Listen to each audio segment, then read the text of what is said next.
क्या हुआ? जब श्री राम मंदिर के दरवाजे खुलते ही सामने जो दिखा, उसे देखकर आपके भी रोंगटे खड़े हो जाएंगे। उत्तर प्रदेश के अयोध्या में जल्द ही रामलला का भव्य मंदिर तैयार हो जाएगा। इस नवनिर्मित मंदिर की प्राण प्रतिष्ठा 22 जनवरी 2024 को होने वाली है, जिसमें देश के प्रधानमंत्री नरेंद्र मोदी मुख्य यजमान के तौर पर होंगे। जैसे जैसे प्राण प्रतिष्ठा की घड़ियां नजदीक आ रही है, अयोध्या में चारों ओर कई चमत्कार देखने को मिल रहे हैं और इन रहस्यों से आज की वीडियो में हम पर्दा उठाने वाले हैं। आप सभी के मन में सवाल आ रहा होगा, आखिर प्राण प्रतिष्ठा के लिए 22 जनवरी का समय ही क्यों चुना गया? अगर सनातन परंपराओं की गणनाओं की बात करें तो ज्योतिष शास्त्र में मृगशिरा नक्षत्र को विशेष फलदायी बताया गया है। मृगशिरा नक्षत्र को कृषि कार्य, व्यापार और विदेश यात्रा के लिए सर्वश्रेष्ठ माना गया है और अयोध्या के पंडितों का मानना है कि अगर 22 जनवरी जिस दिन मृगशिरा नक्षत्र बन रहा है, उस दिन रामलला की प्राण प्रतिष्ठा हुई तो देश के लोगों का कल्याण होगा और साथ ही देश की भी प्रगति होगी। इस नक्षत्र की लग्न उत्तम है, जो समस्त दोषों से रहित है और देश भर की प्रगति का कारण बनेगी। इस मंदिर का आकार अष्टकोणीय होगा, जबकि परिधि की संरचना गोलाकार रखी गई है। यह मंदिर 161 फीट ऊंचा है, जिसमें 5 गुंबद है और एक टावर है। यह 3 मंजिला मंदिर है, जिसके गर्भगृह को कुछ ऐसा डिजाइन किया गया है कि जब भी सूर्योदय होगा तो सूर्य की पहली किरण रामलला पर ही पड़ेगी। 22 जनवरी का वो समय बहुत नजदीक है, जिसके बारे में समस्त भारतवासियों को जानकारी है।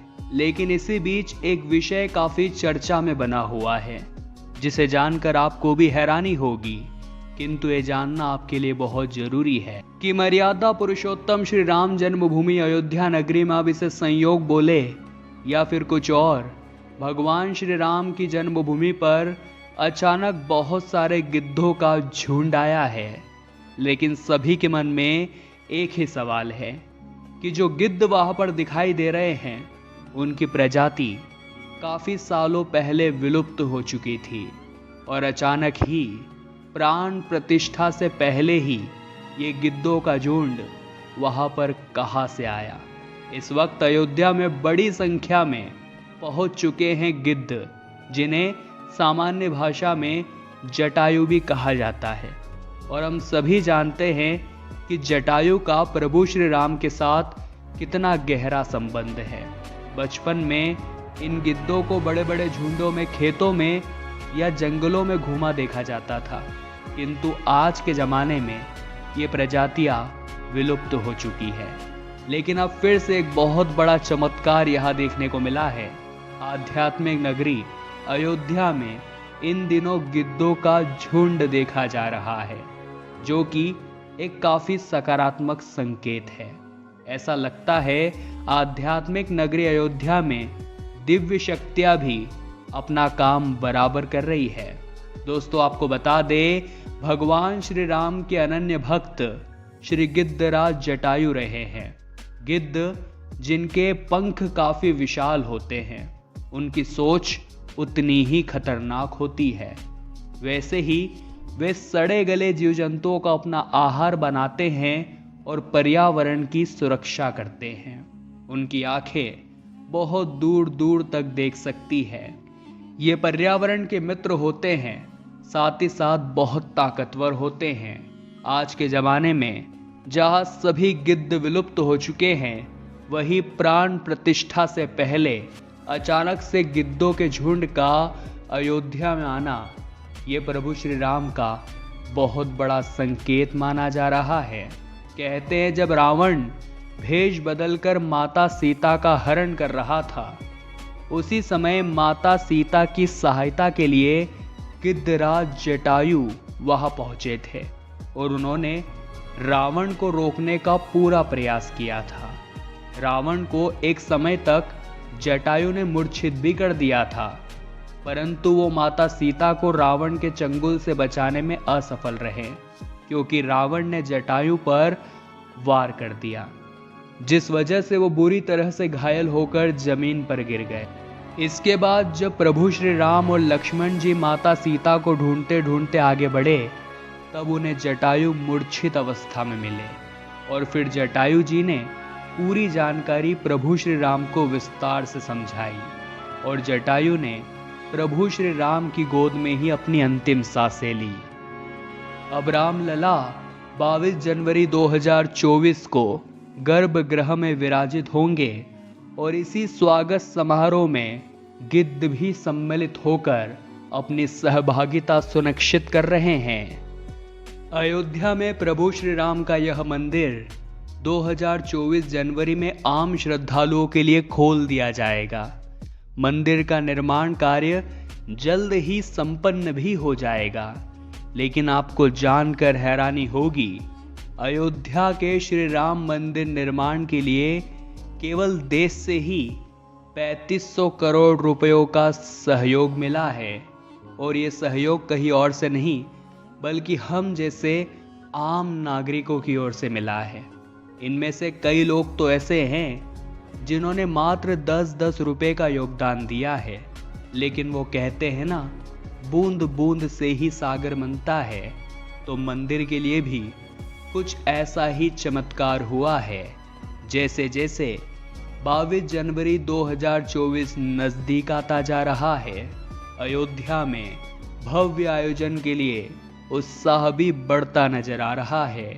भगवान राम के भक्त आए दिन बेसब्री से राम मंदिर के खुलने का इंतजार कर रहे हैं। यह मंदिर 2.7 एकड़ भूमि में 54,700 वर्ग फुट एरिया में बनाया जा चुका है।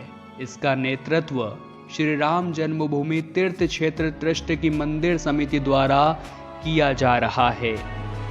आप सभी के मन में एक सवाल और उत्पन्न हो रहा होगा कि आखिर सबसे पहले इस अयोध्या नगरी को किसने खोजा था, या सबसे पहले अयोध्या की इस जमीन पर राम मंदिर का निर्माण किसने कराया था।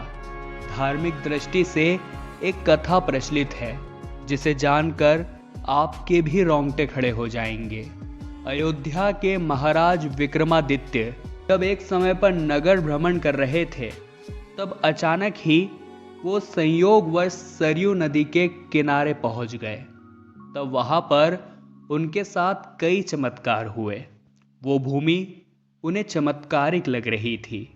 तब आसपास के योगी संतों ने बताया कि ये श्री अवध भूमि है, यहीं पर प्रभु श्री राम का जन्म हुआ था।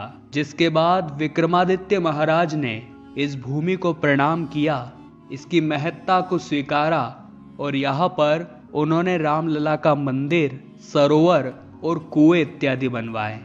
कहा जाता है मर्यादा पुरुषोत्तम श्री राम के साथ अयोध्या से कीट पतंग भी उनके दिव्य धाम चले आए थे, जिस वजह से अयोध्या नगरी त्रेता युग में ही उजड़ गई थी। तब श्री राम के पुत्र कुश ने श्री राम का नाम लेकर पुनः एक बार अयोध्या नगरी को बसाया था। ऐसा कहा जाता है इसी अयोध्या नगरी में एक सीता कुंड भी बना हुआ है, जिसमें स्नान करने से मनुष्य के सारे पापों का नाश हो जाता है।